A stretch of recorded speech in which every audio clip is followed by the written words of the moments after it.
Salve, salve, fiel torcida, tudo bem com vocês? Aqui é Marcinha, de volta pelo canal TV Timão, as informações e os bastidores do Corinthians das últimas horas. Deixe aqui o seu like, inscreva-se gratuitamente, compartilhe nossos vídeos, ative o sininho e vem conosco, vem saber. E hoje é dia de Corinthians.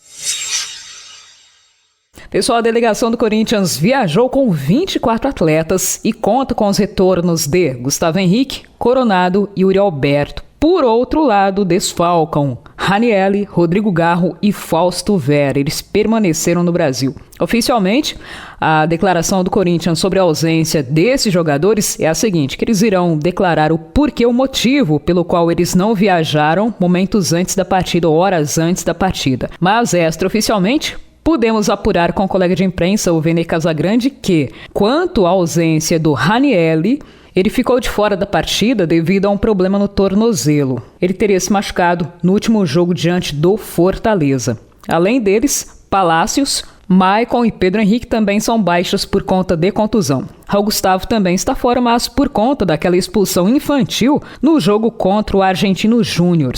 O jogador ainda será julgado, mas terá que cumprir esse jogo de suspensão automática. Pode pegar um gancho enorme também se for condenado pela agressão a um dos árbitros da partida. Corinthians precisa vencer o jogo desta noite para facilitar o seu caminho na Sul-Americana. Timão tem 4 pontos e está na 3ª colocação do Grupo F. Lembrando que só o primeiro colocado se classifica à próxima fase. Os demais terão que passar por uma espécie assim, de repescagem contra o 3º colocado da fase de grupos da Libertadores. Olha só, a delegação corintiana que viajou ao Paraguai foi composta pelos seguintes jogadores, anote aí.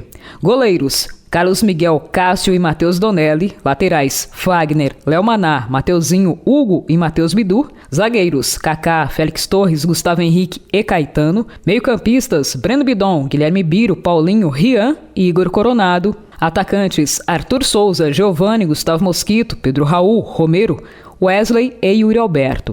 Corinthians novamente deve ter Carlos Miguel defendendo o gol alvinegro. Na zaga, a dúvida fica entre Gustavo Henrique, que está recuperado da dengue, e Kaká. Breno Bidon também aproveitou a oportunidade e novamente deve aparecer no meio-campo. Para a vaga de Rodrigo Garro, provavelmente Igor Coronado deve ser escalado.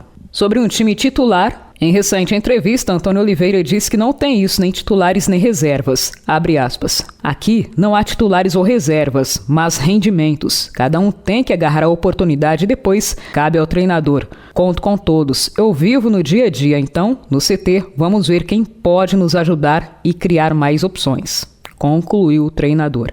Pessoal, expectativa total para o jogo desta noite. Hoje é dia de Corinthians. O adversário é o Nacional do Paraguai e a bola rola logo mais às 19 horas no estádio Defensores del Chaco, em Asunción. Os corintianos terão apenas 2 opções de transmissão para acompanhar o jogo para quem não pode acompanhar presencialmente. Canal de TV fechada ESPN e a plataforma de streaming Star Plus do grupo Disney. Vai, Corinthians! E mais! Imparáveis, as brabas vencem mais uma.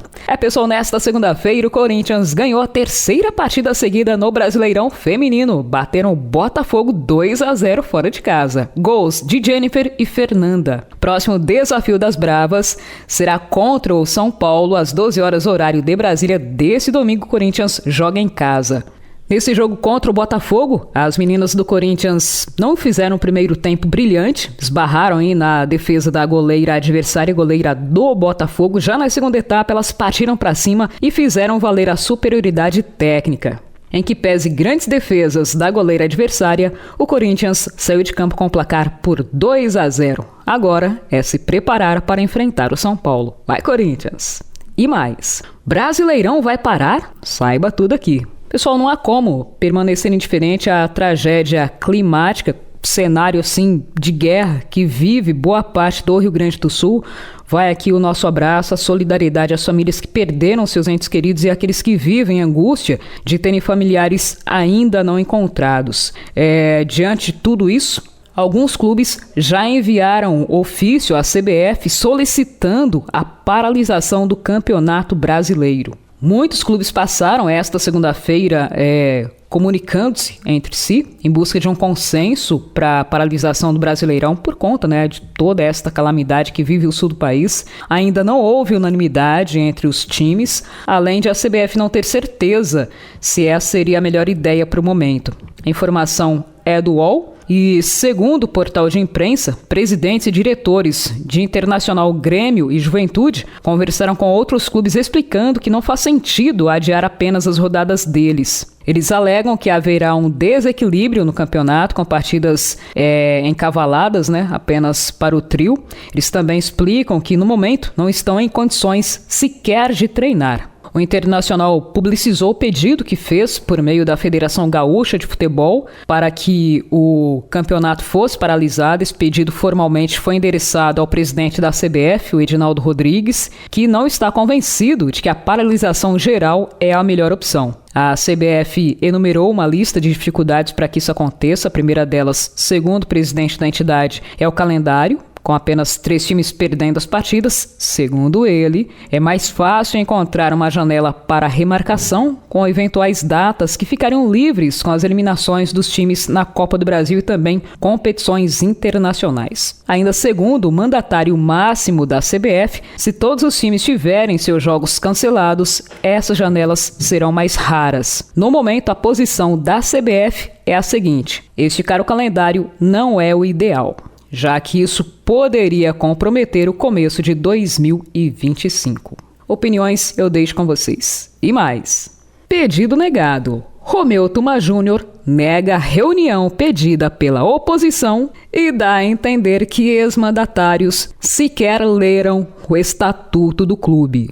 Pessoal, não sei se é para rir ou para chorar a falta de conhecimento ou de interação sobre o próprio estatuto que rege o clube por parte das pessoas que deveriam conhecê-lo. Bom, vamos aos fatos.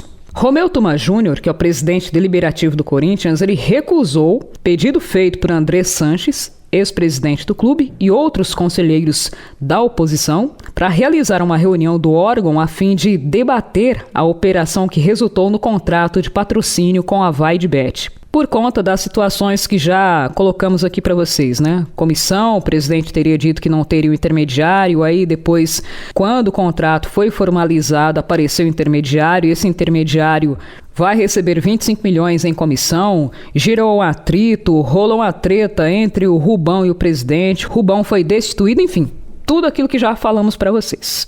Paralelo a isso, André Sanches pediu uma reunião para que a atual diretoria explique as condições e tudo o que aconteceu envolvendo esta negociação com o patrocinador master do Corinthians. Em linhas gerais, foi isso. Esse ofício foi endereçado ao Conselho Deliberativo do clube, através da pessoa do senhor Romeu Tuma Júnior, e ele se pronunciou acerca do assunto. Abre aspas. Nesse sentido, para que não seja o Conselho Deliberativo atualizado por notícias da mídia nem versões de conversas, nem sempre precisas e muitas vezes sem o necessário e devido outro lado, transforma o requerimento de convocação por não conter amparo estatutário em requerimento de informações. Entre os argumentos, Tuma Júnior afirmou que o Estatuto Corintiano exige que os requerimentos para a convocação de encontros do órgão sejam assinados por 50 conselheiros. O pedido datado do último dia 29 foi de autoria de 3 conselheiros apenas. Tuma Júnior respondeu aos conselheiros em tom crítico, abre aspas.